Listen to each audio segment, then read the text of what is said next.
Federal nomination races can be tense at times, but the Conservative campaign for an upcoming by-election has been especially divisive, culminating in top riding officials quitting the board in Oxford, Ontario.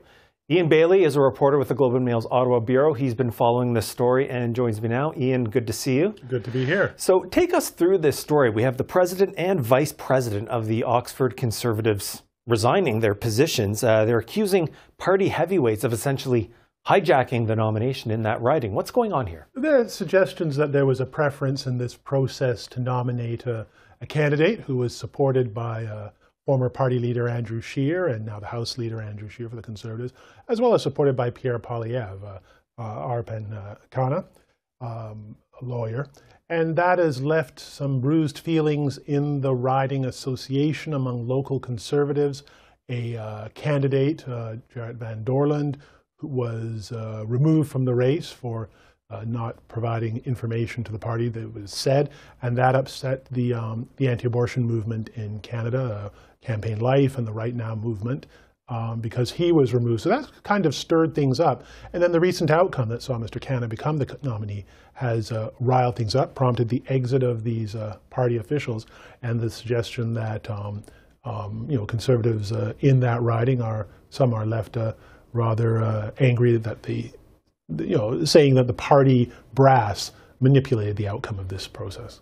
So let's get into some of those specifics about Mr. Khanna's nomination. What exactly are the criticisms that some of these local Conservatives are saying about how this process has unfolded over the last 2 months? There are being suggestions, well, first off, there are being concerns about Mr. Van Dorland being disqualified from the race, the sense that he would have been a competitive candidate but was disqualified. There are being concerns about the confidentiality and some of the things that the local association had to do to sort of manage the process here.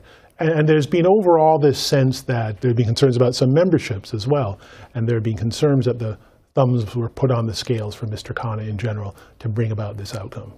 So we've got these local officials leveling some pretty big allegations. Yes. There's some angry language in the letters that we've seen yes. In your reporting and elsewhere. What is the Conservative Party of Canada itself, the headquarters, saying in response to all this? Reached out to the Conservatives, and a statement from the party said that Mr. Khanna won fair and square, and that's it. Moving on, basically, as that he will be the nominee in this race. There's been no detailed discussion on some of the allegations that were raised in this matter. And so, we're looking at Oxford, Ontario. This has traditionally been a pretty safe Conservative riding since yes. the party was created yes. 20 years ago. But I'm wondering if we can end on this. As you look at this story, we are more than 6 months into Pierre Poilievre's leadership of the Conservative Party of Canada. As you follow the party, what do you think this says about how Mr. Poilievre and his team are managing the party, managing different factions within the party as we not just organize for by-elections, but also look ahead to whenever the next general election is going to be taking place? Well, it's clear that the anti-abortion movement, the social conservative movement in the party, is on alert over this issue, and will be watching to see how Mr. Poilievre deals with them going forward because of what has happened in Oxford. They have been explicit about this. One would assume that Mr. Poilievre and Mr. Scheer wanted Mr. Khanna in the House, on the team. He was involved in Mr. Poilievre's Ontario leadership campaign, involved now as the party's outreach director. So he's probably a candidate they want in.